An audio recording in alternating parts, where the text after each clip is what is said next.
since birth, Prabhupada had been aware of the significance of Lord Chaitanya and his Dham, Sri Mayapur.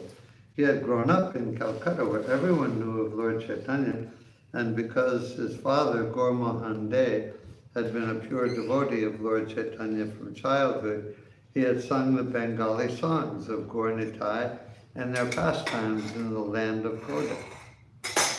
He had imbibed deeply the teachings and pastimes of Lord Chaitanya, especially after meeting his spiritual master in Calcutta in 1922. Lord Chaitanya had spent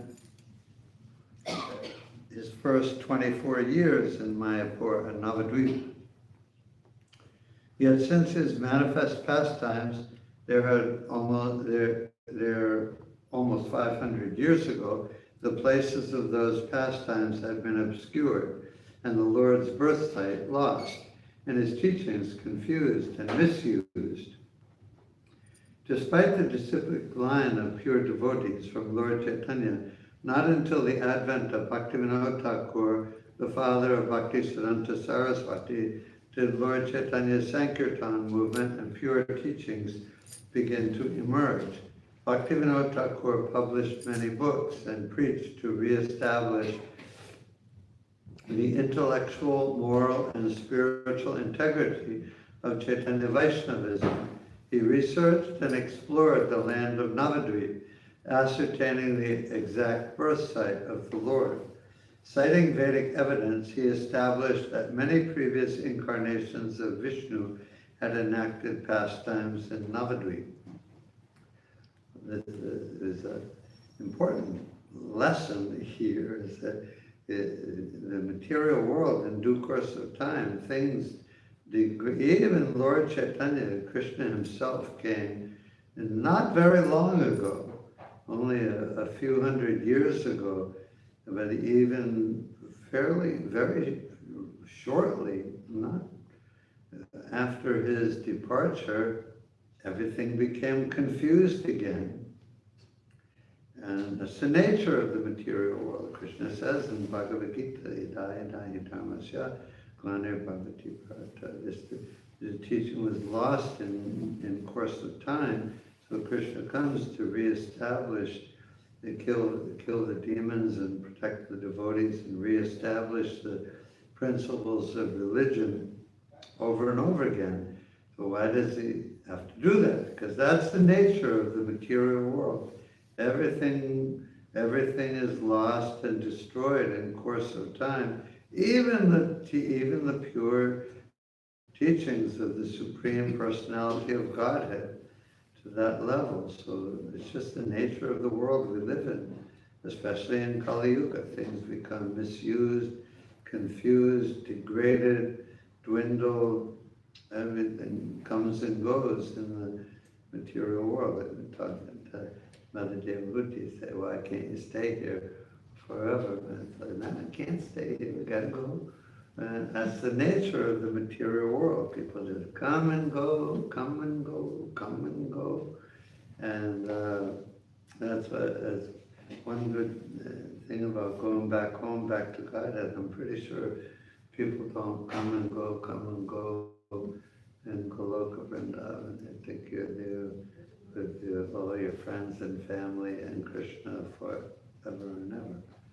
Amen. And but that's the material world for you. And I remember one class by one sannyasi a long time ago. He was here and he made a point that in a nice way that I never forgot. The nature of the material world is just is always like move along. Like, it's just like, but I want to stay here, but you can't stay here. Move along to the next situation. When the light turns green, you gotta go. When the morning comes, no matter how comfortable you are in bed, you have to come to external consciousness and get out of bed and start doing all kinds of stuff. And that's the material world. Move along. You can't stay here. And but I like it here, but you can't stay here. So, and it's even true up to the point of Krishna's teachings, Lord Chaitanya's teachings. So Bhaktivinoda Thakur and Bhaktisiddhanta Saraswati Maharaj, they came and they re-established the pure essential teachings of Lord Chaitanya and the Sankirtan movement.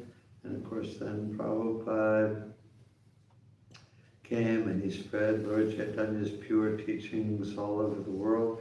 So as members of the Sankirtan movement, faithful followers of Prabhupada in disciplic succession, Bhaktisiddhanta Saraswati Thakur, Bhaktivinoda Thakur, all the great acharyas in the Brahma Madhva Gaudiya Sampradaya, it's our solemn duty, our sworn duty to keep intact the pure teachings of Lord Chaitanya and the pure method of preaching of Prabhupada in ISKCON society, and not let things degrade or fall apart or become misused or confused. In Kali Yuga, Prabhupada's books are very clear, and he gave so many instructions that are very, very clear, and our only responsibility is to maintain them and distribute them further and further for generations to follow us. Of course, we don't have control over generations to follow us, but at least one generation we can influence as much as possible to keep the Prabhupada's teachings in their pure form, and don't misuse them, don't confuse them, don't overcomplicate them. The Krishna consciousness in his essence, and that's what we follow, the essence of Krishna consciousness. We don't, it's not complicated. It's not hard to understand. It's not hard to follow. And it's not hard to go back home, back to Godhead. So we don't not only misuse it, but we don't want to overcomplicate it. And people can start thinking, oh, then it's too difficult. And all these ins and outs, ups and downs, rules and regulations, it's too difficult. Can't do it. And but it's not difficult. It's not complicated. The Krishna consciousness is very, very simple. Of course, we have our rules, we have our rituals, we have everything, but don't make it too more than it has to be. I think. Otherwise, we run the risk of, it's a tendency in human society, human consciousness, it becomes more, oh, only the Brahmins can do that, and in order to be a Brahmin, you have to be this, you have to be that. Yeah, of course you have to be Brahminical, but anyone can become a Brahmin. Anyone can become a pure Vaishnava. Our rituals are there, but they're not meant to be monopolized by a certain class of Brahmins. Otherwise, it can become like this is one of my things I talk about sometimes. But otherwise, it can become like the Brahmins at the time of Lord Chaitanya. They didn't want Lord Chaitanya to chant and just give it to everyone, because they're like, well, we're the Brahmins, we're the ones people come to for religious principles. If anybody can be a pure devotee, anyone can chant the holy mantras and go back to Godhead, and they won't need us. They won't need, and it can become like Sukracharya, like if you give to Krishna, then you won't need me anymore, and I won't be able to make my living off of you. So anyways, that's a tendency in the material world. that people have it. We're the ones who can do it, and you're not qualified to do it, so you have to come to us. But Krishna consciousness is not like that. Anyone can chant the holy name, anyone can go out by himself or with a few other devotees or many other devotees on Harinam Sankirtan, and that's the perfection of religion. That's the perfection of surrendering to Krishna. And everyone can equally take part and go back to Godhead very easily in one lifetime. Anyway, that's one of my little rants that I go on once in a while. But it's important. We have to keep Krishna conscious. It is simple. It's not complicated. You read the pastimes of Prabhupada with his first early disciples in the United States and then in Europe, and it was very simple. And it's not because it's simple and uncomplicated that it doesn't have the full potency. You go out and chant on the streets of San Francisco or Boston or London. I saw a picture from Satsvarup Maharaj in 1968, and they did the first Rath Yatra in Boston, and it was there was only a few devotees in the Boston temple, and they carried a palanquin with Lord Jagannath through the streets, and they crossed the river and went down into Central Square, Harvard Square, and that was the first Rath Yatra in Boston. It doesn't get much simpler than that, but it has the full potency of the huge Rath Yatra in Jagannath Puri, with millions of people and Brahmins doing all kinds of rituals and things, and it's just a few simple devotees carrying a palanquin into Cambridge and chanting Hare Krishna with a mridanga and kartals, and that's what they have. So anyways, Krishna consciousness is very, very simple, and it's accessible to anyone in Kali Yuga. Okay, so I'm going to keep reading. So anyway, a main point is that it's our responsibility to maintain the pure teachings of Lord Chaitanya and propagate them as much as possible and as far as possible and for as long as possible all over the world. Not only did Bhaktivinoda Thakur document Navadvip's past glory, but he also foresaw its glorious future, when a religion based on the teachings of Lord Chaitanya would emerge and spread throughout the world, and when European and American Vaishnavas would throng to Navadvip to join their Bengali brothers in chanting Jai Satyanandana. The time would come, Bhaktivinoda Thakur wrote, when in the land of Navadvip, on the plain of the Ganges, a magnificent temple would arise, proclaiming to the world the glories of Lord Chaitanya. And it turns out, as fate would have it, as Krishna would have it, that the house where Bhaktivinoda Thakur was living in at the time was right across the river from where Prabhupada got his land, and the TOVP is now, and where Prabhupada, and you can see it from his house. So he saw it before it happened in physical form, but he saw it.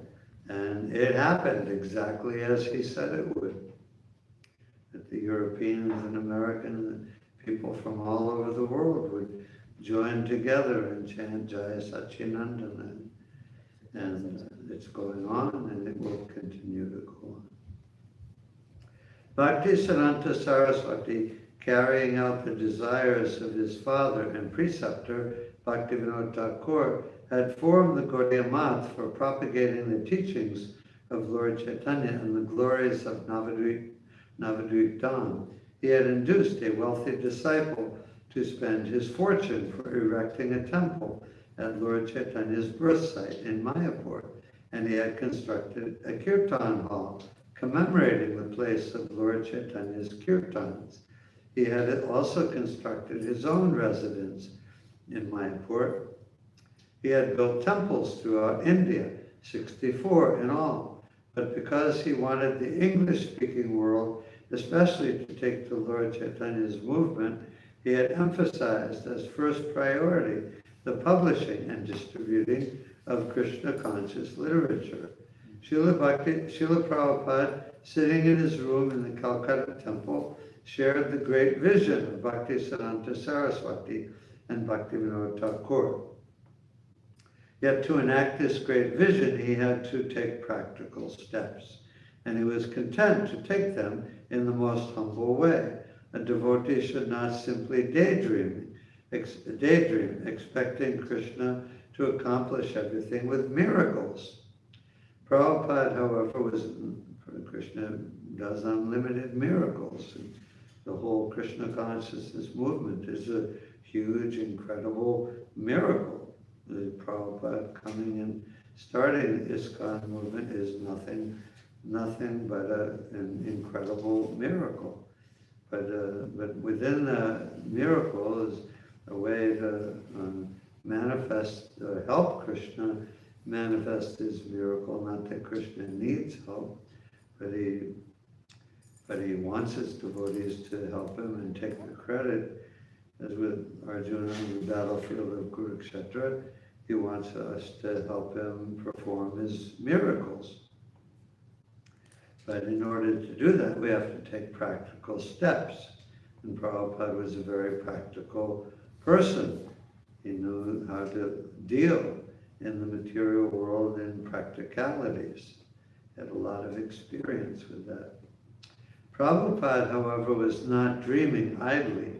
Working for years alone in India, he had held his plan of going to the West, and Krishna had at last fulfilled that desire. In America, in whatever circumstances and with whatever small facility Krishna had provided, he had preached. And slowly, step by step, he had met with success, realizing his vision of a worldwide society of devotees. Always he had kept his greater vision in mind, as every step forward had given him deeper satisfaction and had brought him closer to fulfilling his mission.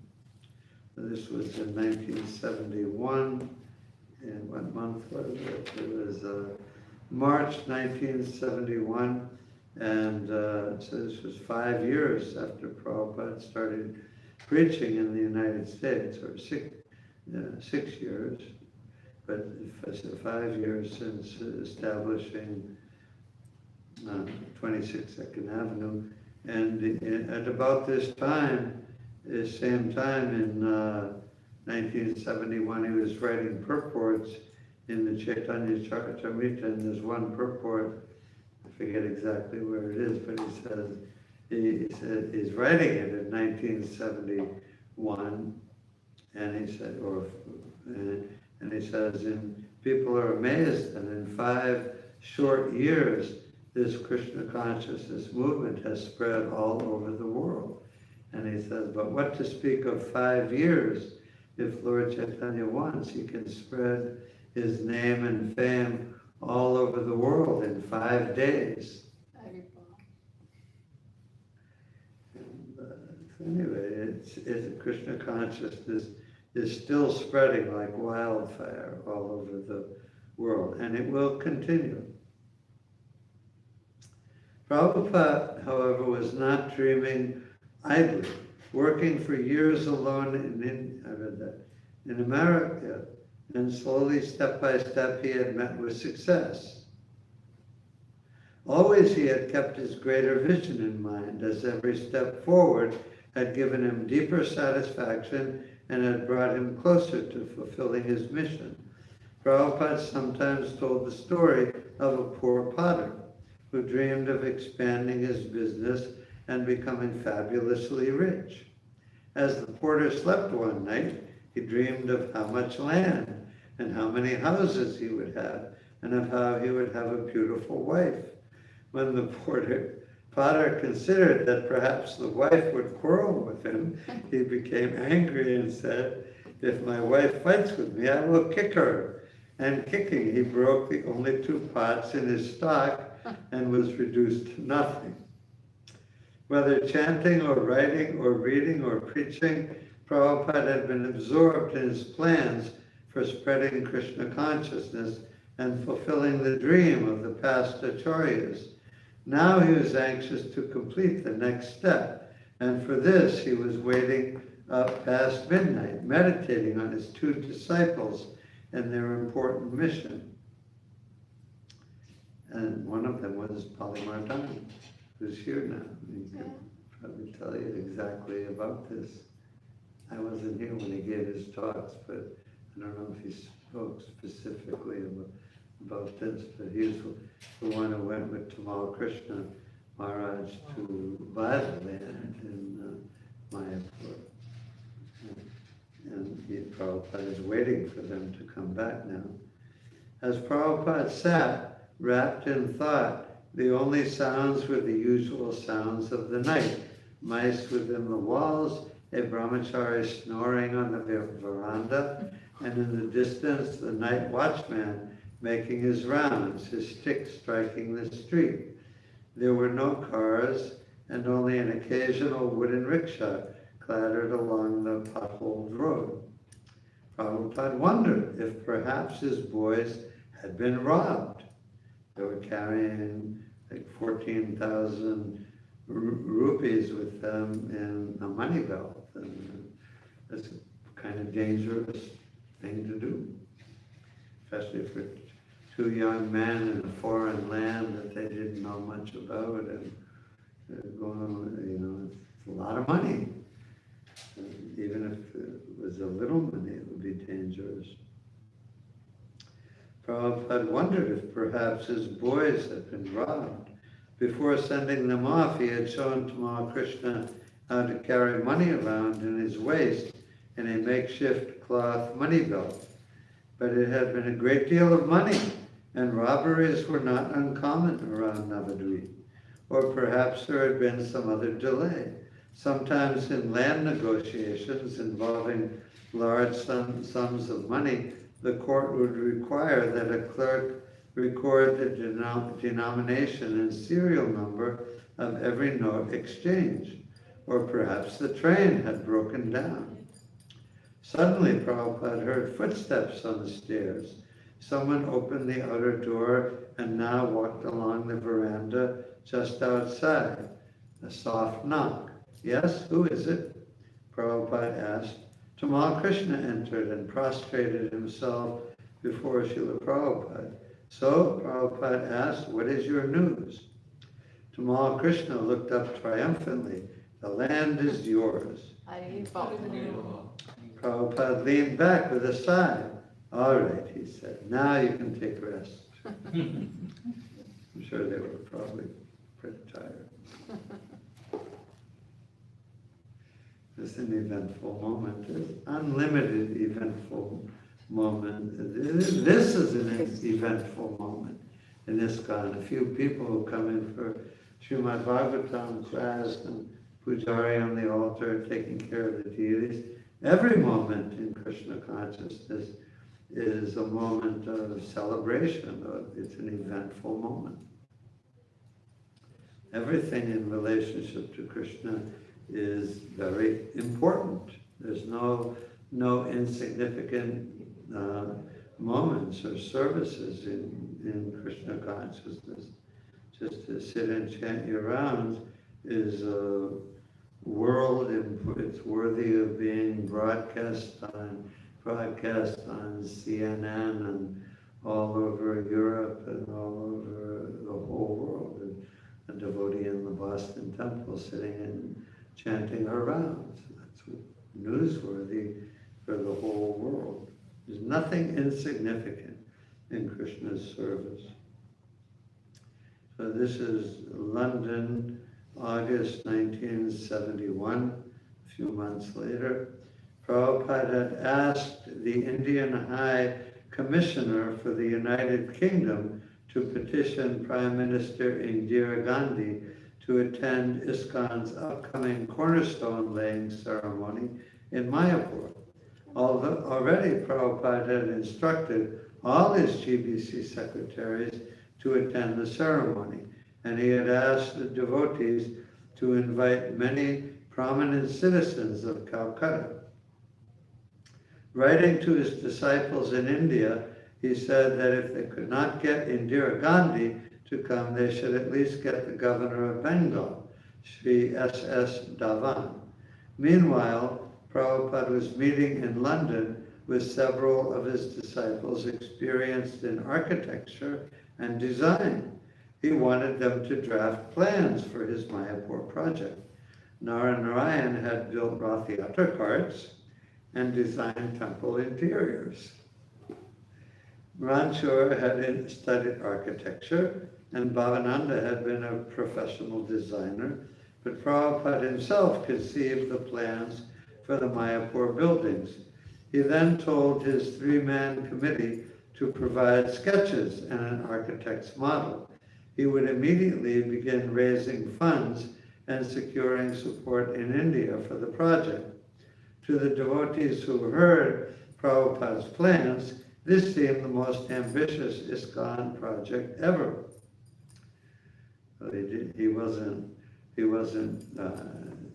None of his disciples had like a master's or a PhD degree in architecture or anything like that, or temple design, but they knew something, they had done something, and Narayan had built Rath Yatra carts, so why couldn't he design a temple, a huge temple?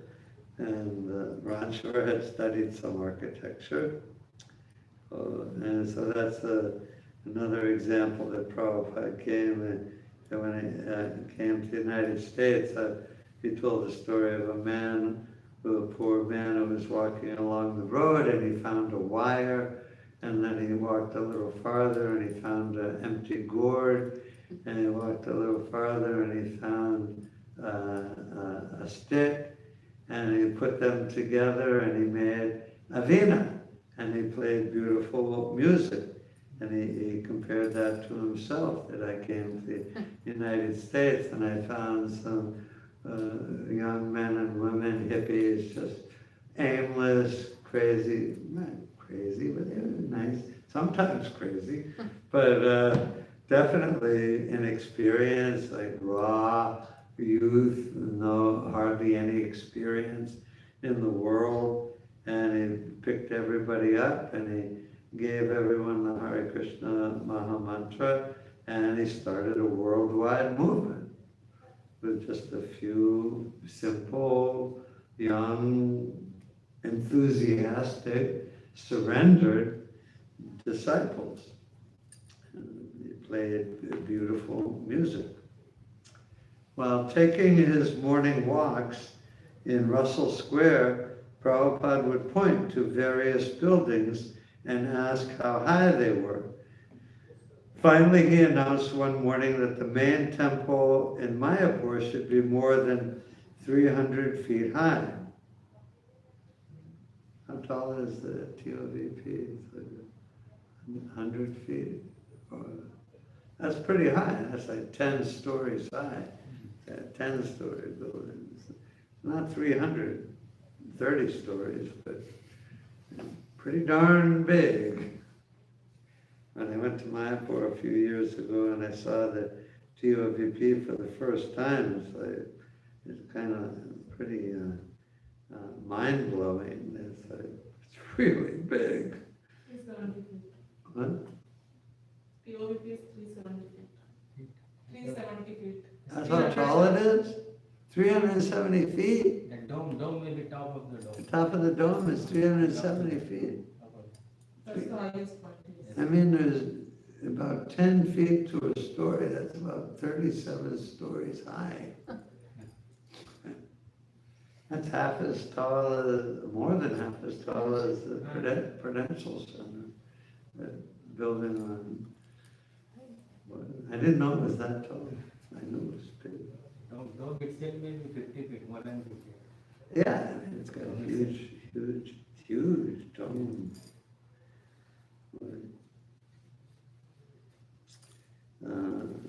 The first building, Prabhupada said, should be a large guest house, 4 stories high, and his design, although not strictly conforming to any one school of architecture, resembled most that of Rajasthan. He wanted a pink and rust-colored building with many arches and a wide marble veranda on each floor except the ground floor. The building should run east to west so that the sun would pass lengthwise over it and not shine directly into the building's broad front. Southerly breezes would cool the guest house in the summer. The building should be equipped with electric fans and lights, modern toilets and showers, and the rooms should be furnished, spacious, and well ventilated. The guest house should be built as soon as possible, Prabhupada said. Then other buildings would follow. He wanted residential buildings for 500 devotees, a large prasadam hall seating several thousand, a kitchen complex, and a goshala, a shelter for the cows that would pasture in nearby fields. In time, ISKCON would acquire adjoining land and develop parks with flower gardens, trees and shrubs, fountains, walkways, and arbors. And Prabhupada did get some criticism from some of his godbrothers that he built the residential quarters before a big temple for the deities, and he said he should have built. But Prabhupada was very serious about having a nice place for his disciples to stay first, and he considered more important. And he wanted it with the modern facilities. People coming from the United States and Europe had no experience with living rough and without any plumbing or electricity. Everyone's pretty soft and pretty used to an easy life, and Prabhupada knew that. So he made, so he made all those arrangements. The main building, the colossal Mayapur Chandradoya Mandir, was to be no less than 300 feet high and costing perhaps tens of millions of dollars. Turned out to be a little more than tens of millions of dollars. Right. Prabhupada's descriptions astounded the architects as well as the devotees. It sounded grander than the United States Capitol or St. Peter's Cathedral in Rome. The temple's central dome would house a 3-dimensional model of the universe. The design, however, would be based on the Vedic description and would depict not only the material universe, but also the spiritual universe. Entering the main hall, a person would look up and see the planets situated just as Srimad Bhagavatam describes, beginning with the hellish planets, then the middle planets, wherein the earth is situated, and then the heavenly planets of the demigods, and then Brahmaloka, the highest planet in the material world. Above Brahmaloka, the observer would see the abode of Lord Shiva, and above that, the spiritual sky, or Brahmajyoti. Within the spiritual effulgence of the Brahmajyoti would be the self-illuminating Vaikuntha planets, inhabited by eternally liberated souls. And highest of all would be the supreme planet of Krishna Loka, where God in his original eternal form enjoys his pastimes with his most confidential devotees. Okay, so I'm going to stop there. Is anything questions or comments, anything? It's a momentous achievement. Nobody could think of these things or imagine that they could be brought to fruition except Prabhupada. I mean, his disciples were, no other Gaudiya Math preacher, I don't know, maybe Bhakti Siddhanta Saraswati had eyes like a vision like this, or Bhakti Vinod Thakur, but nobody else in Prabhupada. But Prabhupada was like, this is only 1971. The temples around the world were like a storefront here, an abandoned church here and there. And that was a big deal. Like 40 North Beacon Street, nice big house. Those were the temples back then. And all of a sudden, Prabhupada is like, no, we're going to have a 300-foot tall temple depicting the whole universe and the whole spiritual sky, Vaikuntha and Goloka Vrindavan at the top, and we're going to have a prasadam hall for thousands of people. I mean, who else but Prabhupada could have even thought of that? Or and if they did think that why not? Let's do it. And actually do it. It's, yeah. Okay, all glories to Srila Prabhupada. All glories to Srila Prabhupada. All right.